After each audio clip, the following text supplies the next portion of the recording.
And Hangouts on air on YouTube is live.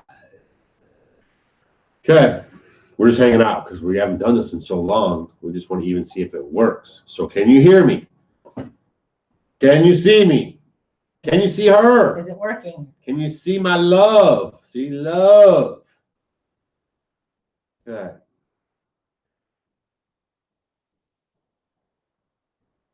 We're waiting to see. So are you guys getting excited for fall? Fall is in the air. It's tomorrow. No, I'm not ready. No, not yet. What song was it? Autumn comes too soon. Oh, I'm not ready. No, not yet. Oh, good. There's people. Yeah, there's people. Hi, people. Autumn comes too soon. Oh my gosh. So now you got some reverb. I don't have a mute button on my phone. Dang it. How am I going to do that?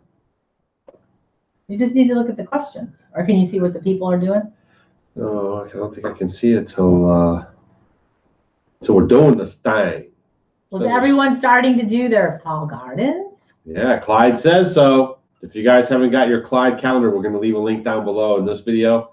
And Clyde's telling you guys what to get ready for your fall planting. And it's foolproof little guide slide. Can you grab one? Never mind. Upstairs. No, I'll have to There's go. one in the drawer there. Yeah. All right. So right now we're just trying to figure out how we're going to see if I can pause it. Will that still just go on about it? Finally caught the live chat. All right. Now I can read the questions and everything right here. Plus we have questions from you guys. We're going to talk about living off grid. Some of the misconceptions about living off grid, some of the comments that we've gotten lately from people that are, it's just totally strange. Like off grid, we're supposed to be like some society hating, you know, do nothing. Hole wearing hat guys. Stay at home, you know, are you poor and broke or something? I don't know what's going on, but there's a lot of misconceptions out there. Can I still thin my beets? Yeah. Your beets? Yeah. Well, sure. Yeah, beets are good. Even in May. I got beets going, and then I got little beets. I just have been successful in planting them, so. That's right. Hey, from Michigan. No, you can't pause it. Pause it, Doug. Let's see. Hey, folks, thanks for sharing your life with us. Hey, Squint Eastwood, thanks for checking us out. All right, can you guys, so you guys can hear everything's fine, right? Leave it in the comments. I'm reading the comments right now. Everything's fine. You can see, you can hear. It's all working good. Because before we were trying to do this, like after so long, it wouldn't work. So just keep us informed if you get reverb or something. Someone's planting broccoli. Who's planting broccoli? All right. Yes, yes, yes. Can you talk about fermented drinks and shrub? Never miss a video. Thanks. Loud and clear. All right. That's what we like to see. You going to do fermented drinks and shrubs? No, we're going to answer questions first. For all the people that took time out to leave a question on today's community tab, or maybe it was yesterday's. What's today? We asked you guys to leave questions there. We're going to start with those. We also asked you guys on Twitter, but I guess you guys weren't twitting today. All right. Okay, here we go. Dinner is over and things are winding down. 7 p.m. Most chores are done. Work before you guys are watching. Oh, this is the wrong survey. That's why. All right. I'm getting there. I like this little setting here. We got our beets out here, and the table looks nice. I got my jug of moonshine. Because he didn't clean off the table before he pulled it over here. No, there's our seeds. We were eating those watermelons at the conference thing, and Stacy's like, I'm like, you better keep those. She's like, yeah. And we rolled them up in the napkin. We did a video on the 5 watermelons, and we did 2 bonus ones. Yeah. And the best one, it was so good. It was the Yamato cream, and it's what everyone had picked. That was the best one out in the field. And so I have some of my Yamato cream seeds here as they're drying out. Okay, so what do we buy from the grocery store? First, these are off-grid homesteading questions. We're going to answer some of these, and then we'll go right to the live chat and answer some of those too. What do we buy at the grocery store? That's her department. Things like, I like my big bulk items like coconut oil, a lot of, molasses, black-striped molasses, things like that, more things that I really don't produce here myself. And then there's, of course, little treats once in a while, you know, if I want like blue corn, organic blue corn chips or something like that, you know, I'll get those. But generally, most everything, especially during the spring, summer, and fall, I can grow like lots of my stuff. And then I do go to the bulk store at the Amish, and I'll buy a lot of bulk grains like my kamut berries, you know, like wheat berries and barley, you know, just whole, and oats and things like that. I buy that in 50-pound bags. And luckily we'll be having lots more of that stuff because we have the root cellar, and I'll be able to put all that stuff down there. Hey girl, you sound like you're a pioneer living in the 21st century. So yeah, they used to go to the store too back in the early century, 19th century, you know, late 19th century, 20th century, and they would those would be the items that most of them would go for, is like sugar, bulk bags of wheat and stuff like that, where they could make bread. And the sugar, and when I do the sugar that I like really, and if you guys can find it, I mean, you can buy it online. You can get a lot of places. A lot of stores carry it. It's sucanate, S-U-C-A-N-A-T, like sugarcane natural, and it's the most raw form of the sugar cane before it goes to the next level. Right. Like the organic cane sugar and all. It just is. It has a lot of minerals, and it has a little bit more richer taste, like brown sugar even. So it's really, really good, and I use that for a lot, especially in the probiotic lemonade. I like to use that in that, and we'll talk about that later too. Well, all right then. Okay. So also it says, we live in Texas and we really can't have a basement or a root cellar because of the soil and the water table. Any ideas on root cellar alternatives? It's called an above ground root cellar. So basically you'll put a box if you want to do one like we did, or you can use other stuff. Sometimes you can find like a convenience store or something like that that had freezers, and you can actually get the panels, and you know, if they're piecing out that stuff, my buddy found some great panels, got them for next to nothing, and that creates a room that's, you know, thermally protected. And then you just cover that up. So you just make a hill if that's a problem that you're having, and then you put the dirt all over the top of it and everything, make sure it has a vent and everything. There's probably lots of videos on YouTube talking about like that kind of a cellar. You could check it out. Could you do even like if it's the water table, but could you even bury like a trash can in the ground? Yeah, it depends on the water table. You could also do something like that. You could get an old ice chest like we used to use for an ice box, and then you can bury that. Or you could put a trash can in the ground, like a metal trash can, and put stuff in there. Insulated even. Yeah, then you just put leaves and stuff over it and keep it, you know. So there's lots of different ways. And being in Texas, you know, you could get by with any one of those, I'm sure. Let's see.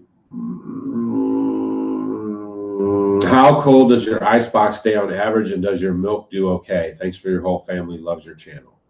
That's from Justin and Mary Ward. Well, the milk, usually what I do when I get my milk, I take the cream off of it, and then we go through tons of yogurt here, so I make lots of yogurt. So I can keep it in the refrigerator, and if my refrigerator is cold, especially in the winter months, you know, I can keep my milk, and it still tastes pretty good after, you know, 5 days or so, but then it starts to change, and if it does, then I'll make yogurt. But generally, I always make yogurt or cheese pretty quickly. Just want to check the channel, make sure everything's flowing good. Oh my goodness. All right. I must have missed it somewhere along the line, but what happened to your hat, Doug? Doug was cutting the fields, and the hat flipped off, and it got right in between the tractor and the brush hog, and the brush hog sucked it up and spit it out. So I thought, well, I'm not throwing that thing away. It wasn't even that old. His work hat now. Yeah. So I just, you know, I'm just running with it, but it's got a pretty good split right here. No, it's pretty bad. We're gonna have from the sun. We're gonna have the death of the hat pretty soon. So, Wheat Tree Bonsai, thanks a lot for being in here, being a mediator, putting our links up. Can you grow vegetables in a greenhouse? What about pollination? Anything that needs pollinated, you can self-pollinate.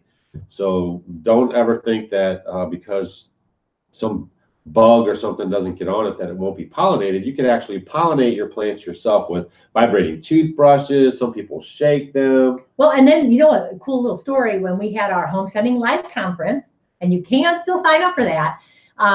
You get an early bird special, like the prices from last year, if you do it before December of this year. But Dr. Leo was talking, and he was talking about in China that people are saying that everything is going to, go bad if we don't have bees. But he said actually in China right now, they hand pollinate everything. They don't have bees. Isn't that right? Is that what he said?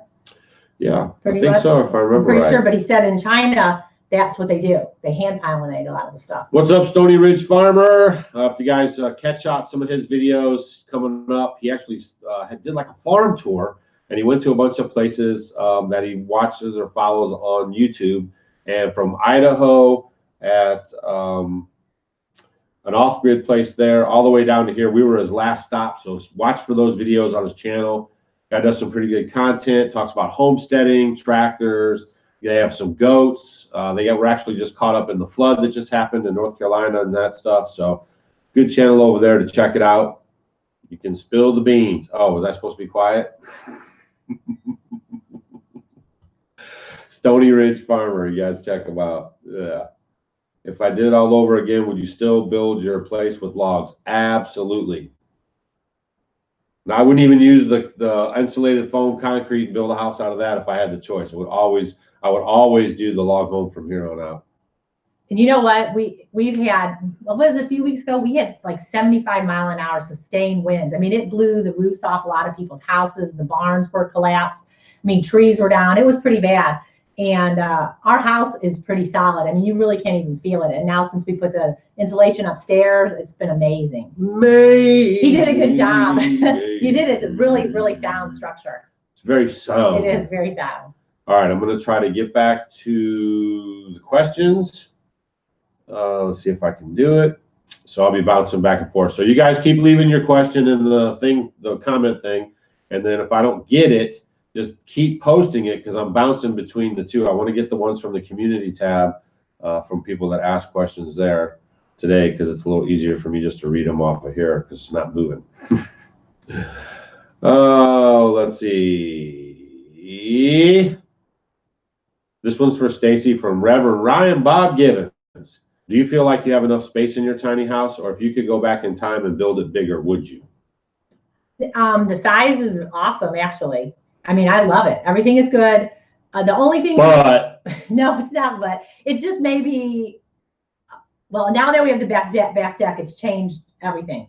But like, you know, a mudroom kind of area where you can come in for our boots and stuff, especially in the winter months. Summer it's not a problem, but in the winter, it would help. But now with the back porch, it's really, really nice. So I can figure out something there. But really, right now, it's pretty cool. And Janet Bush wants to know, how long do fermented foods last without refrigeration? Well, you really need to cool them down because that's going to stop the fermentation process. Generally, you know, after you ferment, it can be 5 days, 2 weeks, 3 weeks, a month, however long you want to ferment it for.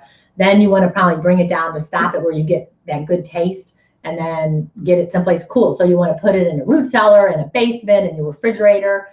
And that way it'll last longer and it can last 6 months, 7 months. I mean, some of them, I always say a lot of my salsas and then my garlics and my jalapeno peppers and onions, a lot of those will last a long time. I've had them last over a year, you know, and you just use your nose, smell it and see how it smells. And if it smells pretty good, then you'll usually be pretty good. Essie and Leanna want to know, do you clean the chimney ducts for the wood burning cook stove and how often, or does it depend on the type of wood you use and the efficiency of the Pioneer Princess? Thank you. So we do clean them out usually spring and then going right into winter. So I want to get the last bit of the clean right at the end when I'm done using it, get it cleaned out. And then right before we start up, I make sure it's clean again. But usually that's it. I mean, if you burn wet wood, you'll get more creosote. So, you know, you might have to keep an eye on it and stuff. But it takes a while to get those walls thick. Just keep your eye on it if you have it. It's probably one of the #1 reasons for fires on homesteads. We actually did videos about it a long time ago about cleaning your chimney stacks and stuff. Well, and another thing is if you start putting your fires in and you start getting a lot of smoke, maybe even the top of your like Pioneer Princess or your wood burning cook stove starts to smoke a little bit on the top, you may have some creosote burn or build up in there, and then you know you need to clean it. So that's another one. You may not notice, you know, your fire's doing good, but if you have that extra smoke kind of coming up, that's usually a good indicator of creosote. Yeah. If your whole house is smoking up and on fire, run. Well, just a little bit. It's not a whole lot, but you might get a little bit, and it's just because there's some on the outside or the inside of the pipe. All right, so now we are going to talk a little bit about some of the misconceptions about living off grid. So I'll get back to the questions in a second. So recently, we've had a lot of people, this is really weird, especially like, because, you know, we go around and we speak at these engagements. And the only reason why we go to these things is for you guys. It's to meet you guys. Stacy and myself are happy staying on the homestead all the time. But we know that getting out and meeting you guys who are, you know, invested in our channel and you're following us along in our lives and you like the adventure that we're on and you're getting tips and nuggets, you know, it's important for us to come and see you guys face to face and hear your stories, and you guys can see us. And, you know, we really think that's important. It's huge. I mean, it's really neat to talk to other people who are wanting to do this or have started to do this, and then they hear just because someone else is doing it and they're becoming successful at it, that it just kind of gives them good ideas, and then it validates what something that they want to do, and they're not crazy either, you know? Yeah. And it's great to hear the stories and hear people that have gotten healthier because of it, their health better. I mean, it's just really, I mean, we do love hearing you come guys' back stories. and you come back, it's so recharging. It's personable. Like, this is cool. We're hanging out and you guys are here and I'm reading your comments. But you can physically touch people, you can hug people. So we put value on that. So that's why we make sure that we are as accessible as possible. You understand what I mean? When you guys find value in something, you'll go the extra mile to make sure that that thing is taken care of, right? So we value that as teachers, that we, you know, we like to do. And so we put value on that, so we make sure that that happens. But people think like we're not supposed to go anywhere. Like we bought this piece of land and we're just stuck here because we live off grid, that we have no interaction with society whatsoever. We have interaction. Yeah. I can't go to the store in town because you don't come back 5 hours later because we talk to everybody. Talk to everybody. They don't even know anything like this, but we just are friendly and we just talk. We have several people that we talk to all the time. You know how it is when you live in a small town. You go, you leave, and it's like you don't come back all day. So there is like a thing called going bald or something. Like you can be so fed up with society and everything out there like that. So you just cut yourself totally off and you go off grid. That's not the kind of off grid that we're living. We're basically didn't want to have a bunch of bills anymore and too much house for not enough people that we're paying all these other bills for. You know, we're using all this electricity and the heating and the cooling and the trash bill and the this and that. So what we want to do is chuck all of that stuff and get rid of the stress that it comes with, and then just peel it back to a more, it's really not a simple life because we put a lot of work into this life, but it's more rewarding. You know, we feel better for it. Yes, and I always tell it, we don't have a bill. Bill doesn't come to our house, right? Right. And it is great because it's like funny, we go places now, you know, we take things for granted. Before, when I would turn the water on, you know, or you flush the toilet, or just going into town, and you just kind of waste so much stuff. And then here, I'm just living it, and I don't really pay attention to it until I go somewhere and we travel and we go to these different like hotels and things, and you're really conscientious about what you do, what you use, about, you know, it's just crazy about how everything is, because we really are very sustainable. I have to say, we do a good job here trying to, you know, live as naturally as we can and not wasting a lot of stuff. So it's very rewarding for us, I have to say, and I think we're healthier for it. Yeah, and one of the other things too is that like you have to be like poor or destitute. You know,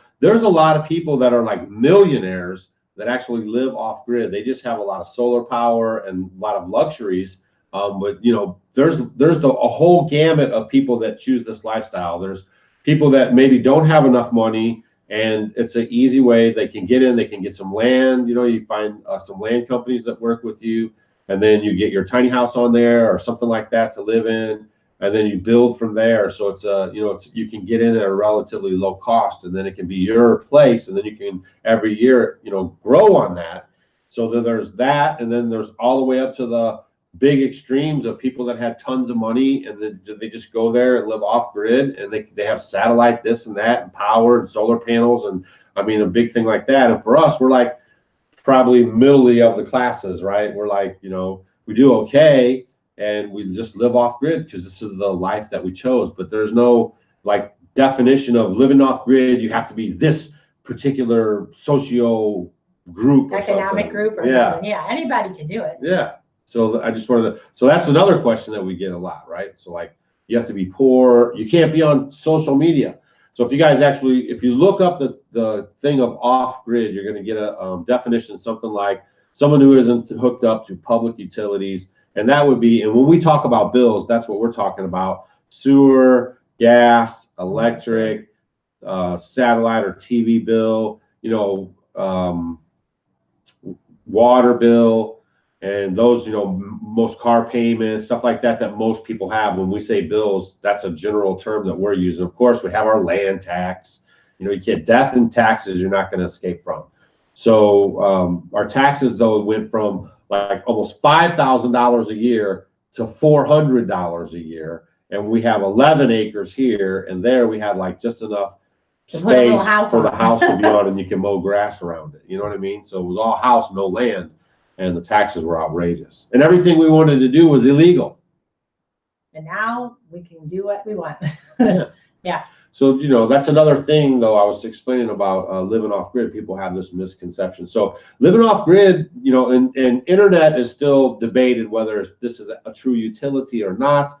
So don't get all fiery in the comment section. But we use the social media to reach people who actually have this desire to live this lifestyle, and they want to see it done successfully, right? They want to see, like, well, if we did this, could we actually knock it off? Could we do it? And so that's what we're hoping for, is that you guys can see to this extreme how we're doing it, and then you can find whatever level is comfortable for you. But it is possible. Like, you can live with less, grow your own food and homestead, and be happier for it.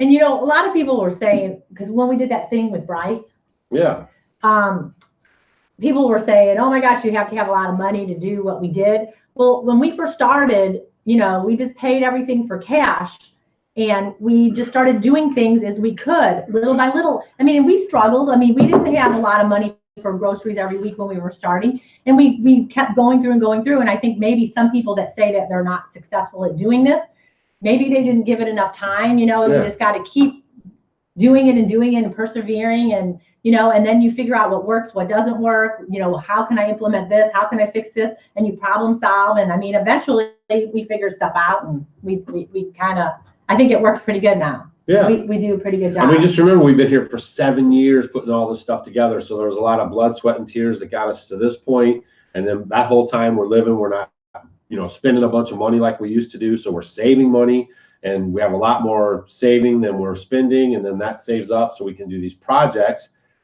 That's what it's all about. So just, you know, like Dave Ramsey says, you have to live like nobody else so you can live like nobody else.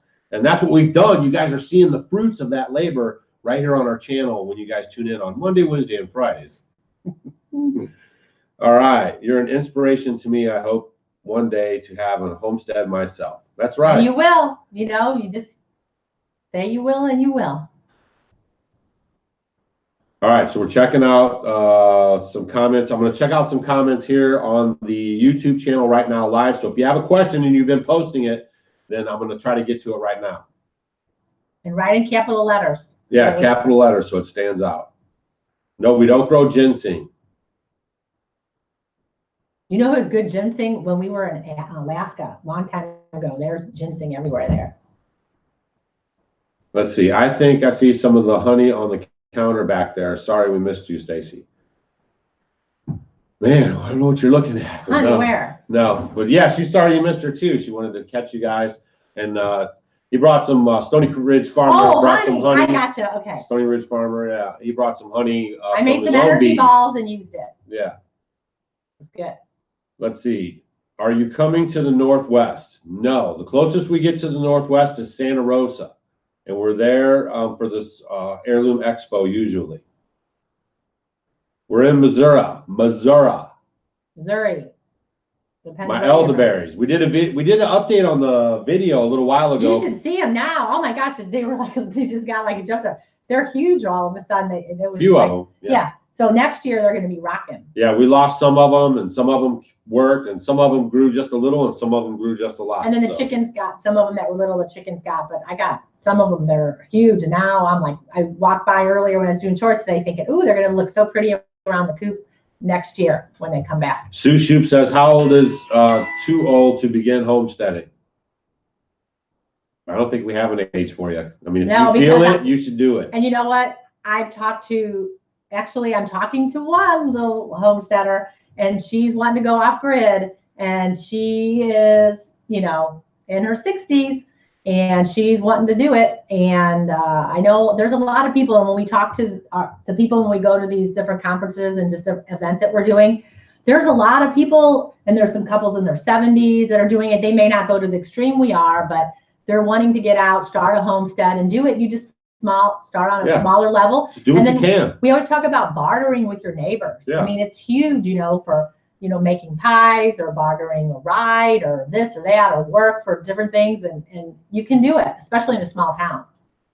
Hey, Doug and Stacy, thank you for the bowl. I love it. Thank you both so much. So there's Shanita Garcia. See her down in the comment section, Shanita Garcia. She was Homestead Homie of the Month last month. So you guys know when we tell you guys about the prizes that we give away for being a Homestead Homie, we're not kidding around.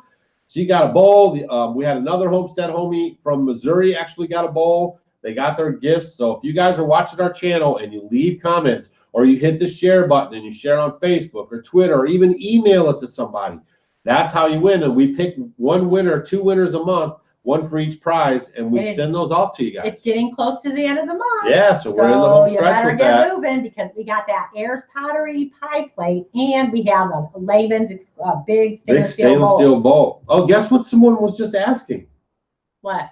They were curious if you were having a cookbook. I am. It's coming along. It is. Do you guys have any building permits to deal with here? David, we did not have anything. If the first call you should make is to your county board of directors, and you want to know what kind of process they have for permits, and you find a place that is comfortable for you, like what you are willing to accept for people bothering you. And for us, we were looking for 0, and where we bought our place was 0. She said, we don't have any of that nonsense here. So this is where we bought our land, because we want to be able to do what we want to do when we want to do it. All right, let's get a couple more questions from here. Are you guys coming to the Homesteading Conference in Virginia next month?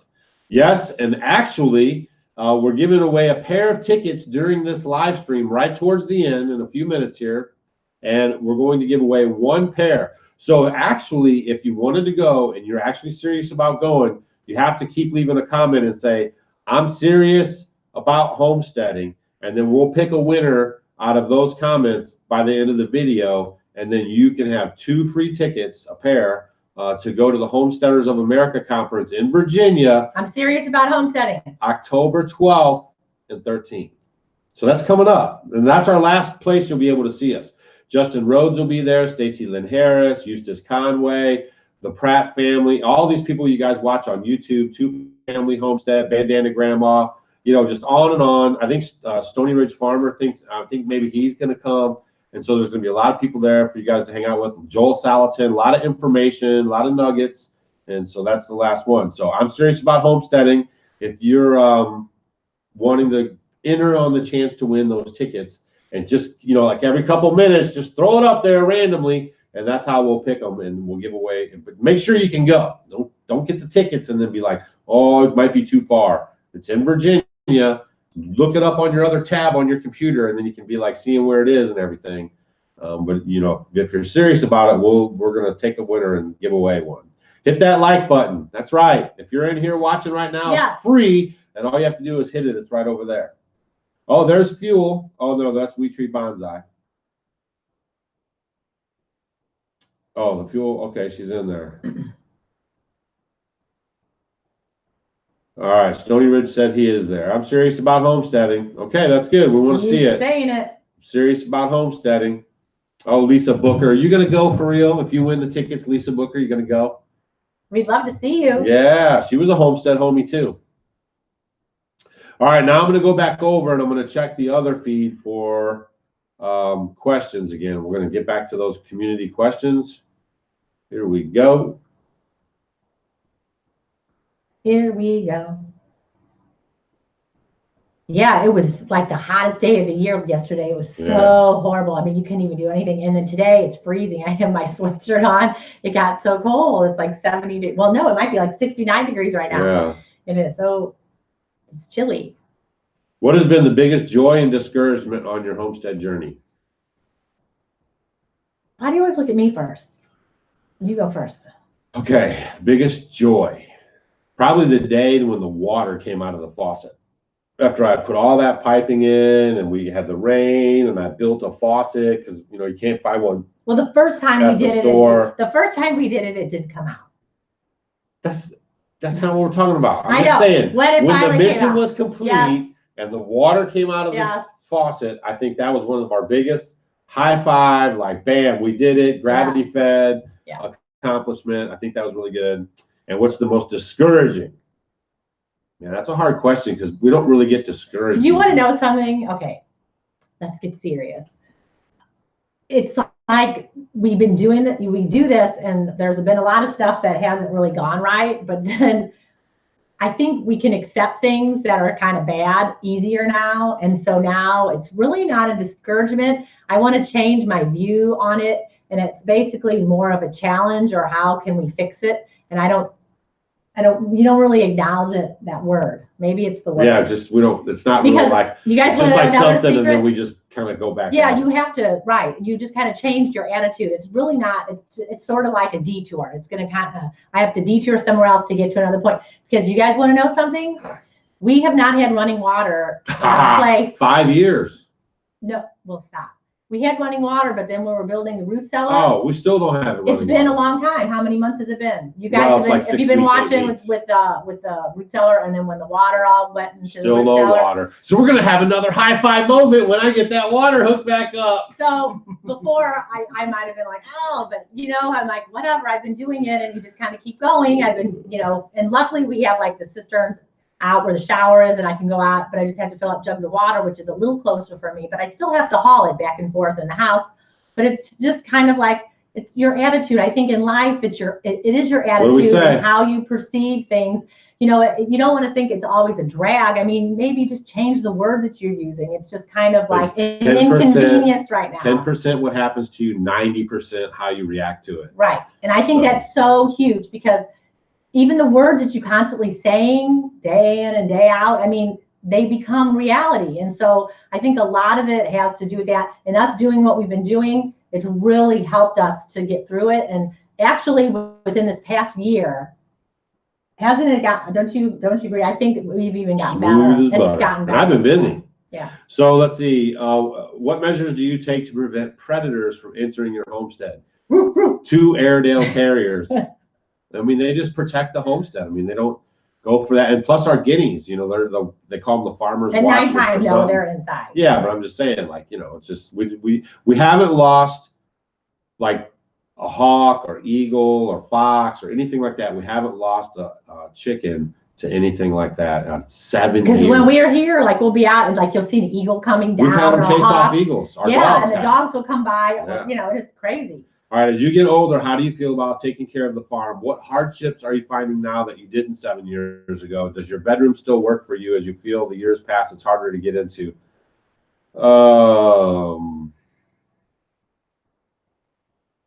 She says, I noticed when watching videos of people living off grid, they look older than they are. Do you guys feel the hardship of living off grid? I think we look younger. People say, oh my gosh, you're that old? I mean, she's 65 and I'm 58. I'll be 51 in October and she's double nickels.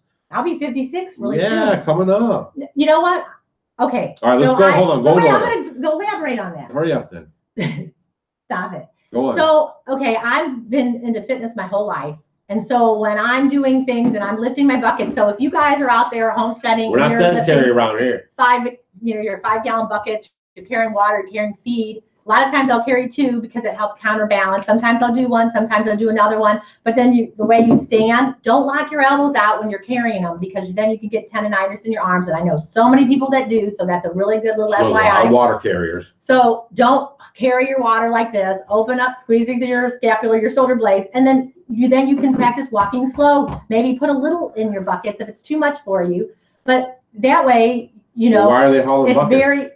Because you're feeding your animals or doing whatever you do, or you're doing water or whatever. And actually, I just think if I don't move, I feel bad. Right. When you don't move, actually, if you are sitting for like 20 minutes, your body starts to get, breaking down. And yeah, your cells start to change. So it's really important to get up. So if you're sitting for like 50 minutes or something, make sure you're getting up for a couple minutes, moving around, stretching, because your body is meant to go all day long, just moving. Yeah. So moving is really important. So that's what we do. We move all day. I feel better than I Like you can did. move right over right now and hit that thumbs up button right now. Yeah. You can do that. So moving is good. Move. So we move. I feel better now than I did in my 20s. So how do we feel about taking care of the farm as we get older? If we get older and things get harder, then we just eliminate some things. Yeah, guys. we don't want to do it. Like we want to get rid of our sheep. Yeah, we just don't have sheep. So then, you know, I mean, you have to just be able to do what you can. But I can't see, like, until we're like, you know, drool coming down and barely walking, like we're going to be like active on the homestead doing our thing.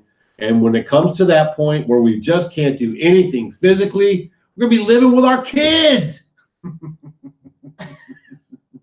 So my kids are watching, here we come. Or they can live here. Or they can live here. But that's the thing. If we don't want to do it, we can just get rid of all the animals, or maybe have a couple chickens. Cut back. You just have some veggies. Yeah. And then my garden beds. Now, we talked to so many people in Santa Rosa. A lot of people were in wheelchairs. Yeah, garden beds. And then they all have, and they're accessible for their wheelchairs. Right. And they're the high ones like we have. Yeah. And so I couldn't believe the amount of people I talked that were doing it with that. So, I mean, there's ways to do it. We have no problem going upstairs to our bedroom. We just don't see, like, you guys probably see it more of a problem than us. Like, we're just, I guess, naive like that. But we're just, you know, doing our thing, enjoying ourselves. None of that stuff is bothering us. If it does start to bother us, then we address it. That's all. Right. If there's a will, there's a way. I think if you want to do something, you can do it. Figure out a way to do it, and you can do it.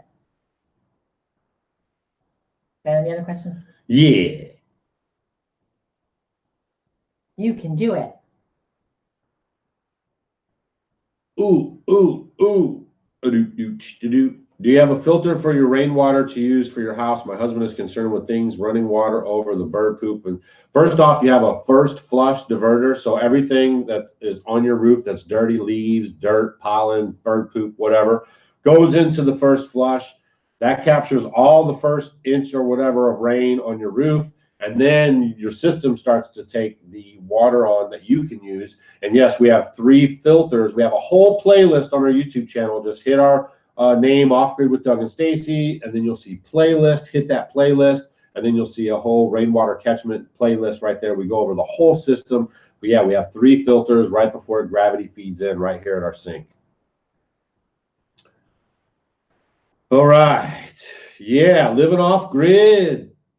Living the pioneer life in the 21st century. I love that. If you guys want to use that hashtag, we have it on Instagram. If you guys do anything, you know, like if you're thinking about like, hey, wow, look at me, I'm like gardening and feeding myself. Hey, that's pioneer life in the 21st century. I'm just encouraging you guys to leave some pictures on there. I've been having fun with it, and would like to see some more people living the pioneer life in the 21st century. Oh, why don't you tell a story of how we saw rice? I think that's so funny. Oh my gosh. I do have a nice hat, guys. I go to the events and stuff. I have another hat for you guys. I'll be replacing this hat pretty soon, and then I'll have to get another new hat because I have a work or chore hat, and then I have my regular like Sunday hat, you know, or whatever you want to call it, dress hat, going out hat. Are you still using your icebox because it's in the outdoor kitchen? Videos seem like maybe not. We were using the there's so much stuff going on, and you guys will get caught up here in a second, but we were using the 100-year-old icebox all the way up till just recently, and now she moved back into. You want to tell? I'll tell you why. The chest that we're putting ice in. So what? You know, bags of ice. I had some freezer. I had our little ice box here in the house, but the house gets kind of hot. You're going way back. Okay, so what I started to do, I moved the 100-year-old ice box outside because it does stay cooler out there. So then what I did was I put the ice in there, but the seals and things aren't the best on it. And it works really good when it gets cooler. So what I started doing is I have one of those long white coolers. Igloo cooler. Yeah, those big, they're really big and it holds a lot. And then what I do is one of the shelves that was in that ice box fits perfectly in there. So I can put the ice underneath it. And then it's like a nice refrigerator. I can fit a ton of stuff in there. So in the summer months when it's super duper hot, because that can keep stuff cold for like 6 days. So I go ahead and put our stuff in there, and then in the fall and the winter, I'm going to go back to the 100-year-old ice box. Right. But we'll have a root cellar. Yeah, I won't need to really worry about it. Okay. So and there's some other stuff too, but you guys have to stay tuned for that. All right, so which is more favorable for growing veggies? Raised bed, the normal tiller and soil, wood, chip, paper, like Back to Eden. Raised beds. We're not going to kid around about it. We've done the Back to Eden now a couple years. We're having the best produce from it. We know it takes a while to get there, so we're not totally discarding it, but the raised beds are the killers. Yeah, so let's talk about that real quick. So the raised beds, what I'm going to do is make them more into a perennial. So everything, like a lot of my herbs, and I planted some comfrey because what I wanted to do is some of my soil is anaerobic, and I'm going to try to make a bunch of comfrey tea and let the comfrey go. And I'm just going to put tons of distant perennials and herbs in there. We have all of our berries. I have like the blackberries in there. We have elderberries in there. We have blueberries in there. So, and then I put the corn in there, and everything else I'm just going to do perennials. So that's going to be all perennials. And then my garden beds, I'm going to do everything else. Because I told him, I mean, I grew so much in the garden beds, and he's going to make me another one for this next year. But I can control everything. Too much rain, not enough rain, drought, whatever. I can control everything just by putting a top dressing at the beginning of the year with some compost. And then worm castings. I'm telling you, the worm castings are where it's at. It's amazing. So if you're not doing any vermiculture, or you can go to the store, you know, buy something locally, some worm castings. That has like been so wonderful and so easy, and it's like foolproof. Just easy. Lemon squeezy. Yeah, I really do like my beds because you can get a lot. I companion plant. How's the Pioneer Trail Starter stuff doing? It's right over here. It's alive and kicking. We got 3 jars going. There's 3 of them going. She feeds them. It's like her pet. Pet sourdough. Do you remember, who's old enough to remember the pet rock? You used to get it in a little box, and it had like shredded newspaper in it, and the rock came in there, and it was like the big thing in the 70s that you used to get, called the pet rock. Let's see. Comment in your little thing and let us know. All right. Yeah. The LeGrand family. They're going through some stuff right now, and they're doing really good. We keep reaching out. Send their prayers to the LeGrand. So if they're watching right now, you know, we love you guys, and we're pulling for you and everything. But yeah, they're doing fine. And thanks for asking, actually. That was nice of you to ask. All right. So now I'm going to go back into the chat section and answer some of those questions. So if you guys were asking a question there, they're all going to talk about having a pet rock in the 70s. Yeah. Yeah, we do save seeds. We, you know, collect our seeds at the end of the year. So we use our own food seeds. We do bring in seeds while it's, you know, they're available and everything's fine, no problem. So we do that. We seed swap with folks when we go to events. So we do all that. And we're going to wrap up here in about like 5 or 10 minutes here. Folks, when we go to events. Oh. But pet rocks are very faithful. We are going to have a learning center here. So that's probably like, I guess you would say, for visitors. Talk about the t-shirts, Doug. Okay, guys, the t-shirt link is down below, top comment pin there. Maybe We Tree Bonsai could pop it up for you, or Rain Country, who makes Stacy's skirts. If you ever watched the video and you like Stacy's skirts, Rain Country, who's a moderator here. Yes, Heidi. You guys can go check out Heidi and get her to make you a skirt and tell her Doug and Stacy told you to come check them out. And she does an awesome job. Any colors, if you like pinks and purples or blues or greens or blacks or whatever, she can make them however length, whatever, make them for your kids. I mean, they're amazing. Amazing. Yeah. Made at Homie, who has a great channel, yeah, Rain Country, and she does great work, and it's made in America. So they'll leave the link up if you guys want to pop out real quick and grab a t-shirt. When we sell the t-shirts, we're taking every penny raised and we're putting that towards the Learning Center. So we've already built basically the foundation of the Learning Center, and so now it's up to you guys if you want to help get the Learning Center up faster. If you get t-shirts, that's what we're using the funds for, and they're really cool. They have a great message on them. And so that helps the homestead. Oh, we have hats too. Yeah, we just got hats too. You guys were like, where's the hats? Where's the hats? So I got some Homestead Homie hats. And they're pretty nice, very high quality, and they're embroidered. They're not like, you know, the little sticky stuff or anything like that. They're totally embroidered, very nice, high-end type of hats, you know. So you might want to check those out. All right, there it is, bonfire. Thank you, We Tree Bonsai. Man, I can't believe it. We've had no problems with the feed. You guys can hear the whole time. Yeah, because that's why we stopped doing them. The video looks good. Yeah, we stopped doing these because we were having so much trouble. Lisa Booker says she loves her shirts. Everyone says they're really good quality. We have ours. Stacy wears them all the time. Yeah. Do we still use the Bokashi? No, actually, we don't really use it that much. Well, I haven't. We use it some, but just you know what I like like it for? If you have, because see, we have so much compost and all that We here, have and I have lots of chickens ways. But if you have, especially in a home environment, it makes the most incredible juice, you know, like a tea, compost tea, because all it does is there's like a little nozzle, like you just get a drink of water, but don't drink that because it smells. And don't use it straight. You only need a little bit, but right. you'll get the compost tea, and then you'll go ahead and put it in your gallon jug and water your plants. It is amazing. And the insulation upstairs that we did was a game changer for this summer. It was totally, I mean, we can't even really explain to you, like, unless you're living it, like how the temperature went. It's about the same. Totally doable, you know? Yeah, because we've been able to sleep with our little battery operated fans upstairs, even in the terrible heat. All right, Jamie Horde, what's your question? You can post it right now. You have my full attention, Jamie Horde. I'm waiting for Jamie Horde to post her question. I could not see the question, Jamie Horde. Drop that question right now. You have my full attention. I'm waiting right now for Jamie Horde to leave a comment, and her question will be answered right now. Jamie Horde, how much lantern oil do you use? Actually, yeah, you can. In the summer, I could probably make it through. We don't like even really a gallon. Use it. No, yeah. I mean, I don't really Less than use a it gallon. much because, no, maybe a gallon. It depends how much. Like for what, a month? A lot of the time. No, in the summer, because we don't use it that much because it stays light until 9 I know, but you say or so. a gallon in how long? Like a month? 2 months? No, for summer I could do for the whole summer. 2-3 months. Easy. Right. Easy. Because what I'll do is I'll use my headlamp, or we'll go to bed or whatever, and so I don't need to. In the winter months is when the days are shorter, especially when the days start to get dark at 4:30, and then that might be a gallon like every 2 weeks, a little more. No, more than that. More than that, 3 weeks. I'm so bad. I don't know. But in the summer, what we can tell you is that we use less in the summertime. Oh, very much. And just a little bit more in the wintertime. You know, some people, I think, they think like people have these and they're just like on all the time because that's what you're used to doing when you live in the city and you have a light switch. But we just don't do it like that. And by the time it's time to use those, we're hanging out for a little while, maybe reading, talking, you know, working on the computer, and then we go to bed.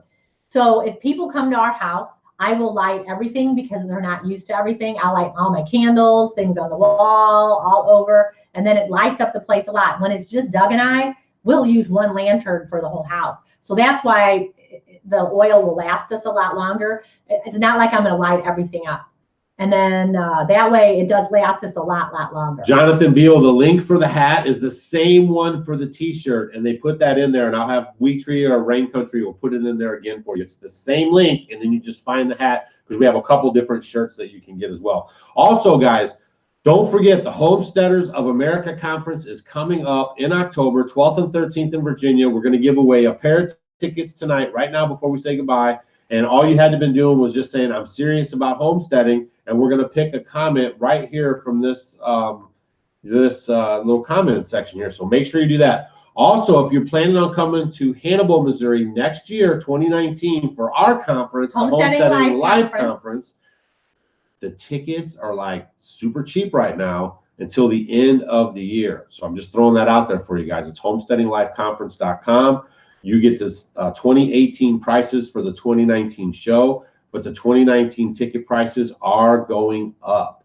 So if you want to save some money and still come to the conference, it's a little bit of a commitment. There's no refunds or anything, but you can get your tickets early and save quite a few bucks because in December it is going to change and the price is going to go up. So there's your 2 homesteading conference nuggets. And tickets are going to be coming up here at the end of the show, which is going to be in like a few minutes because we got to do our chores. And somebody said something about a metal thing behind us. That's a bookshelf right here. That's the water thing. That's the stove. That's the rocking chair with a blanket on it. And that over there is a window. And this right here is the best thing that ever happened to me in my life. And that's it. There's nothing there. That post right there, that's the stairs going up, or the stairs going up. This is our nice lantern. This is my moonshine from corn. This is our radishes. These are the seeds we're saving. This is our wood table. Beets, not radishes. Beets. Yeah. Yes. I don't even know the difference between beets and radishes. All right, love the elderberry. We're going to the conference. Yeah, how many people are making their elderberry now? Right. You need to make sure you're doing your elderberry stuff now. If you're doing tinctures or getting your syrups ready. Do you see that yourselves living this way the rest of your lives? Man, what a infinite, finite question. Like I would never even commit to that. Would you? Could you totally commit to that? Yeah, because I can't ever say never or Right. whatever. I mean, we just don't know. I always want to be, I like the country. Oh, we love this lifestyle. Yeah. But I mean, I don't know. Like, we could maybe move this to like a island or something. I mean, I don't know. It just, who knows? I don't know. We'll be castaways. I would like to, but I mean, I just never could say like for sure 100%. See you in Front Royal. Yep, I'm serious about homesteading. I'm making syrup with my grandoodles. Good for you. We're planning to travel to the Homesteading Life Conference from Saskatchewan, Canada. Yay! Can't wait to see you guys in person. My son loves Doug's Old McDonald, as he likes to say. I'm serious about homesteading. Tincture and syrup is done. Yay, good for you. Hey guys, I'm very serious about homesteading.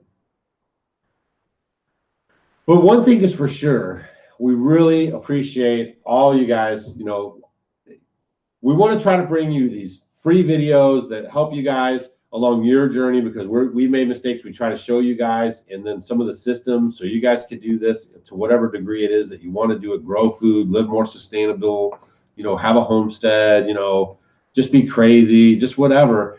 And so we appreciate you guys actually spending the time with us, coming to check it out, coming to these events. When we come to these events, man, that really can get to you, and the kids. All you kids watching, we really appreciate you guys. You bring us pictures and poems and so much stuff from your homestead.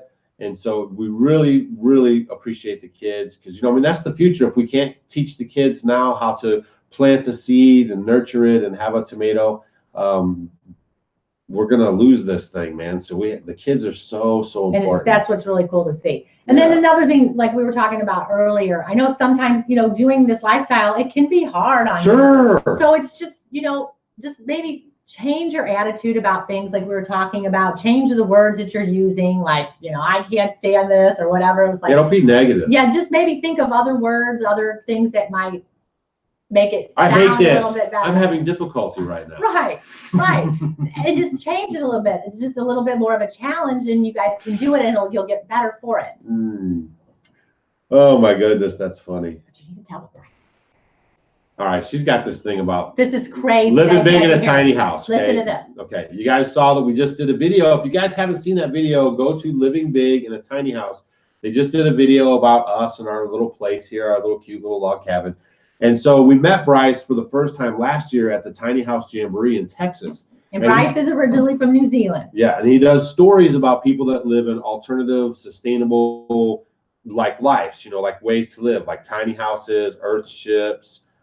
He does tree houses, just all that kind of stuff. And, he likes the sustainable edge. So a lot of stuff could be recycled items, or, like us with a log cabin or tiny house on wheels. So if you're interested in that kind of stuff, go check out his video. But he came here and actually did a video with us. He was supposed to come last year, and then it didn't work out. And then he got a hold of us like 10 days before he came to, wanted to come.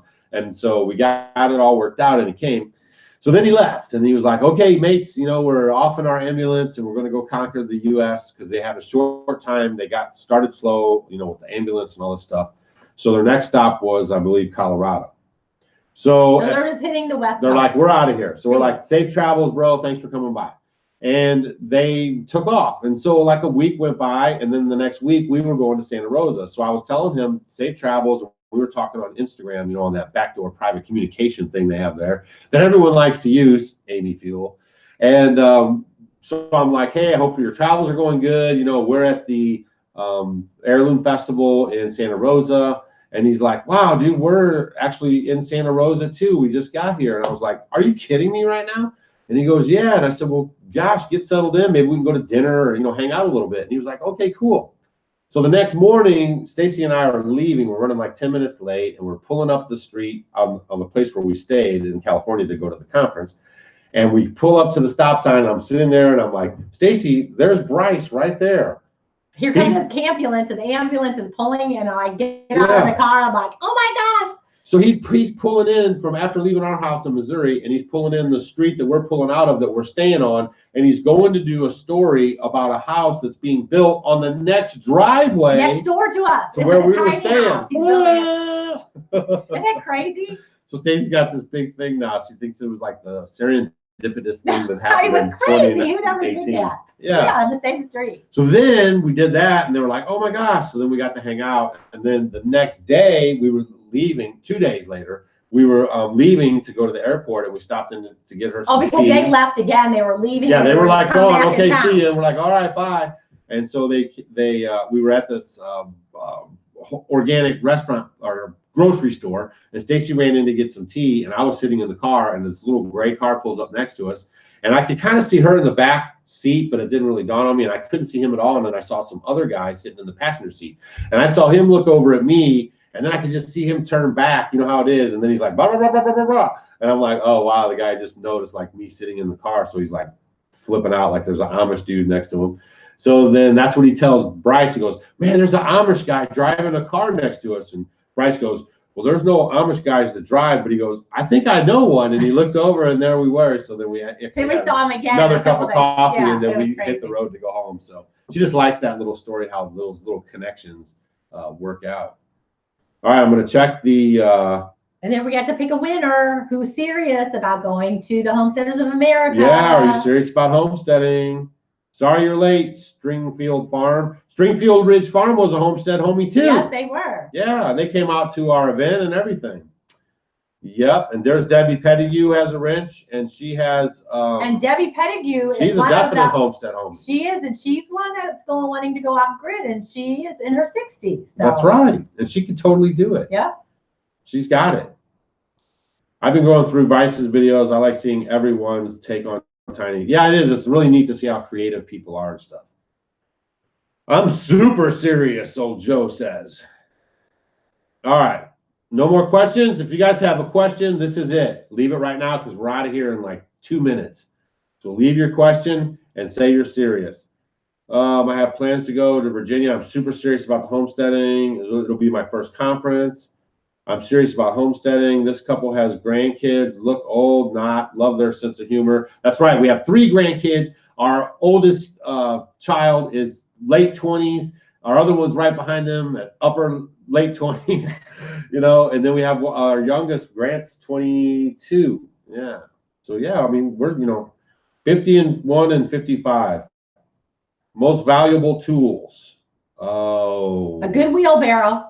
Yeah, good wheelbarrow, a lot of off-grid tools, your hand drills, stuff like that, pliers and all that, and then, some battery-operated stuff. I mean, a headlamp. I'm the wrong guy for that one. I just have tools. I don't really like saying, oh, this is my favorite tool. But I just use them. Certain things, wheelbarrows are very, I think, are good. A good one. I have a good one from my dad that has good tires. Some of these things you get at like Home Depot and stuff, they break apart. I mean, you need a good, sturdy, good wheelbarrow and a headlamp.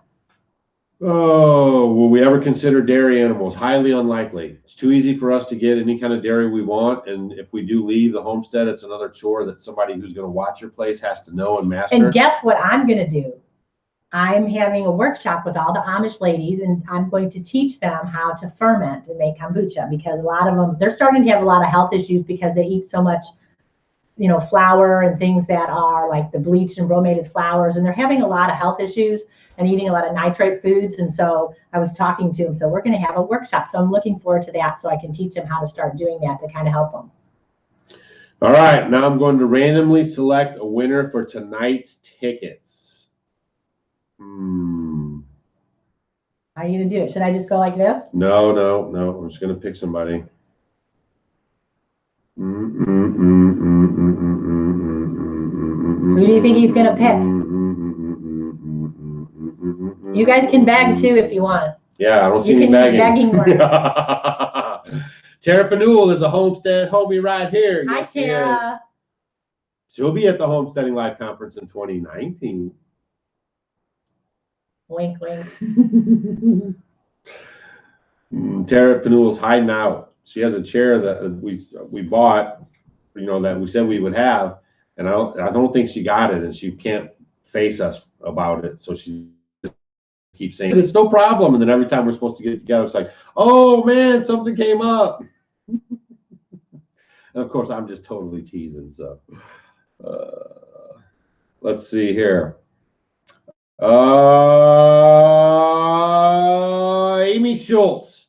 Amy Schultz. I'm picking Amy Schultz. Amy Schultz. Let's hear a little Amy whoop, whoop Schultz. for Amy. Amy Schultz is going to win. She's still very serious about homesteading. Amy Schultz, answer right now. Do you want the tickets to the homesteading And tell us, Amy, where you're from. conference? Where are you coming from?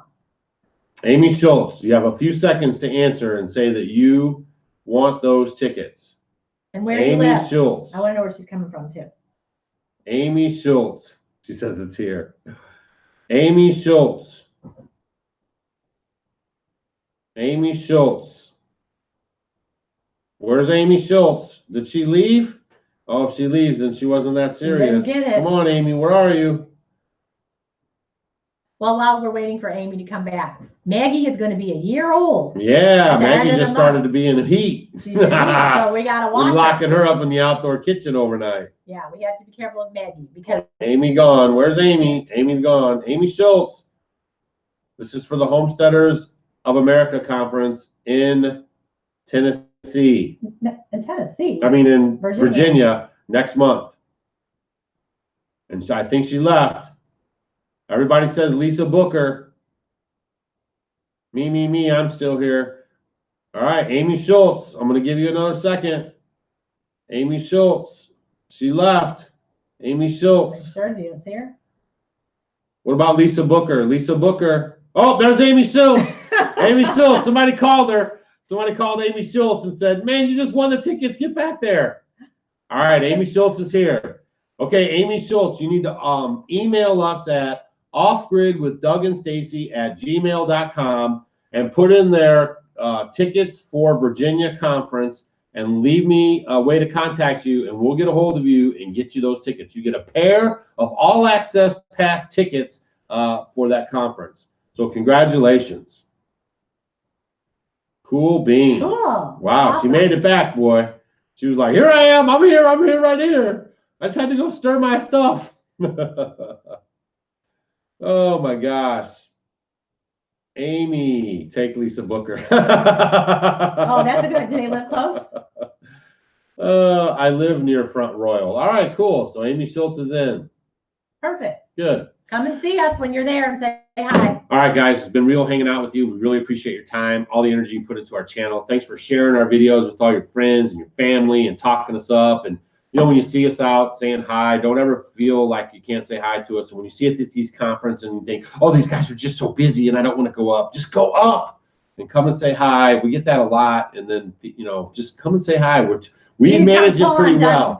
Yeah, we manage it pretty well. So if we're talking to somebody and you want to come up and have pictures or whatever, you know, we do that pretty good with getting everybody through. So we never want to leave any of you guys like hanging out there, bummed out that you didn't get to see us or talk to us. So always make sure you do. Or if you have a question, just know if you have a question, just come and ask us. Yeah. Or leave no matter what. So thanks again for watching. You can always check us out on Facebook, Instagram, and Twitter. And we'll see you guys on the next video. Bye, guys. See ya.